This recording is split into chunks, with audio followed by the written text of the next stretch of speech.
Hey guys, Yankee here, and today I'm going to be giving my thoughts on To Love Ru Darkness. This is an 18-volume manga series released by Seven Seas.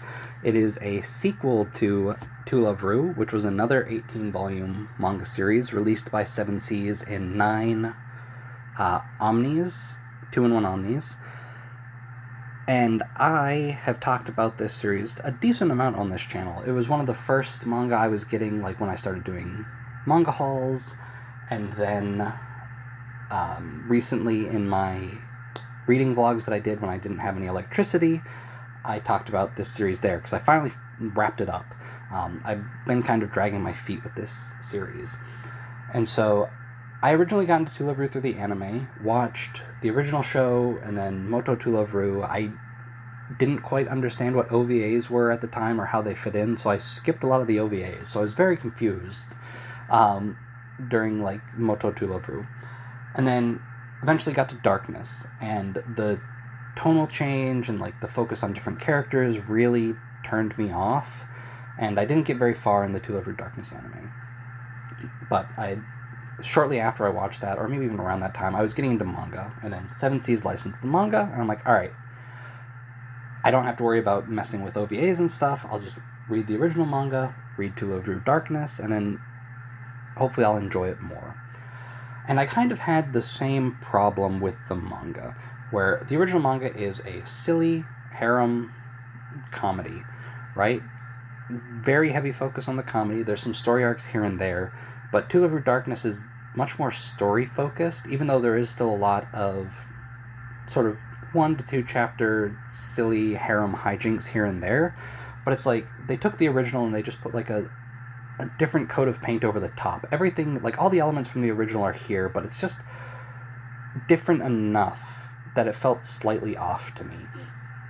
And so the tonal difference really was hard for me to get past at the start. I feel like as the series goes on, it kind of loses that a bit, where it starts to just feel more like the original, where it's just more silly harem hijinks and less like, I don't know, there's like a strange feeling at the start of this series that makes it feel a bit darker. And with like, you know, the Darkness label and then all the stuff going on with Yami in this, like that makes a bit of sense. There's some, you know, dark stuff going on with her, but I think another thing that really was hard for me to get into was the change in Lala and Haruna being sort of our main female leads of the original. So we switch over to Momo, who is Lala's sister, and then Yami, who the subtitle of Darkness is derived from, right? Momo was my biggest problem character-wise.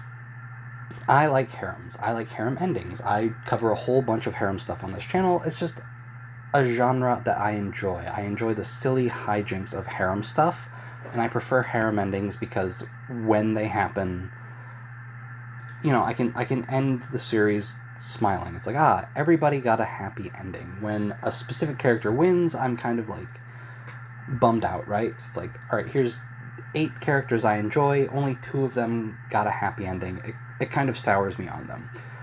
So Momo, whose goal throughout this series is her harem plan, it's like, alright, I'm gonna make every girl that's interested in Rito fall in love with him. He's going to take over as the king of Deviluk and like the galaxy, and he's going to have all these wives. I should be all for that.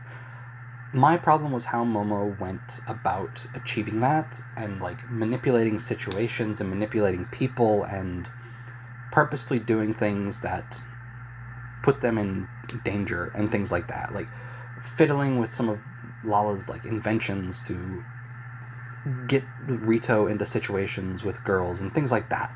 So I didn't really like that. Momo was very manipulative in this.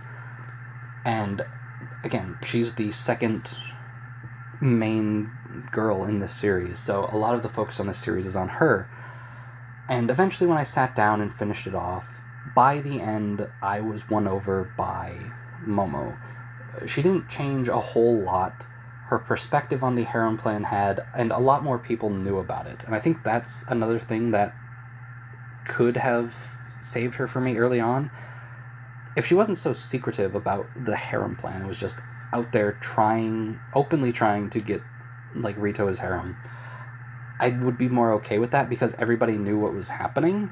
And so when they got into some situations that are obviously unreasonable, like there's no way this could have happened by accident, they could look at Momo and be like, all right, she did this.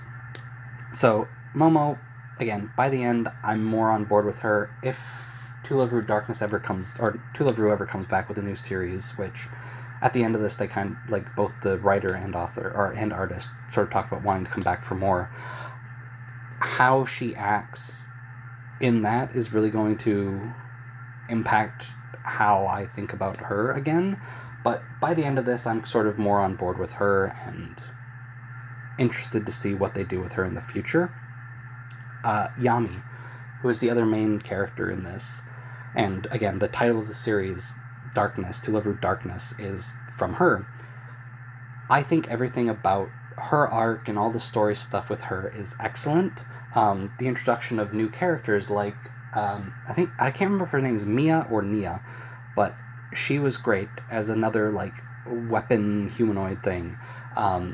Introducing Tirju, who knew Yami and was kind of like a parent for her. And then the introduction of Nemesis as well. I think everything with Yami in this is handled very well, and that was some of my favorite stuff in this book. Her character arc, sort of learning more about what she is, how she was created, what she's capable of. I think all that stuff worked really well. The characters introduced to sort of build on that story were interesting, and I think by the end of the series, Yami's character arc was good, and all those characters that were introduced really won me over a lot, right? Like, this is a long series. There were a lot of girls already when the series started, so adding more into the, into the series in Darkness, it could have been detrimental, right? It could have got to a point where it's like, all right, there's so many, why are we focusing on these new characters that I just don't care about, right? Instead of like, all right, there's all these old characters I do like, why can't we be focusing on them? I don't want to hear about Mia or Nemesis or Tirju. But they did a good job of integrating them and making them fun to read and see what they're doing, that they just integrate into the cast well. So it's, when they're on, like, in the book, I'm not asking, why are they the focus? There's other characters I'd rather be seeing about. It's just like, oh, cool, it's a chapter about them. Does that make sense? So I think everything with Yami was handled really well. I think the story was really good. And again, the tonal difference between the first series and this was a bit hard for me to get over. But I think it works, and I think it really was a good call, because I don't know if 18 more volumes of just the original To Love Ru would have worked as well. Like, I definitely see the appeal of To Love Ru Darkness, and I definitely enjoy it a lot. It just took me a while to get into it. But yeah, overall, I enjoyed this a lot. Again, slow for me to get into. It took me a long time to read this. But I'm glad that I did. I'm interested in more. I think the new characters that were introduced were good. I think old characters also all got a lot to do. And again, I didn't feel like anybody really got shafted, except Lala and Haruna, right? Stepping down as, like, primary characters to being side characters. They definitely got the short end of the stick. But they still got a lot to do in this, and they popped up a lot, right? So it wasn't too bad. And by the end, I was left wanting more. Again, the creators said they want to do more in the future. It's been a long time since this ended, like 7-8 years, something like that. So I don't know when or if we'll ever get more, but if we do, there's, like, a lot of possibilities. Like, lots of cliffhangers were left open to touch on in a new series. The idea of getting 2 different girls to sort of be the main characters is interesting now. Like, it kind of threw me off at the start of this, like, having Lala and Haruna pushed aside for different characters, but having seen how it worked in Darkness, I'd be interested to see, like, who gets chosen. I think Nana would obviously be a good pick, because just to finish off, the Deviluke sisters and where her character was at the end of the series, it would make sense for her to get a leading role. And then the second spot could be anybody, really. Like, you could do Mikan, because Yabuno seems to really like Mikani, wants to do a Magical Girl series with her. And then, for me personally, I'd like to see maybe Yui, because she's my favorite character in this. But yeah, To Love Your Darkness, a good series that took me a bit to get into, but I'm glad I finally read it. I had a lot of fun with it by the end, and a lot of my hang-ups and issues with it at the start were resolved or had won me over by the time it finally wrapped up.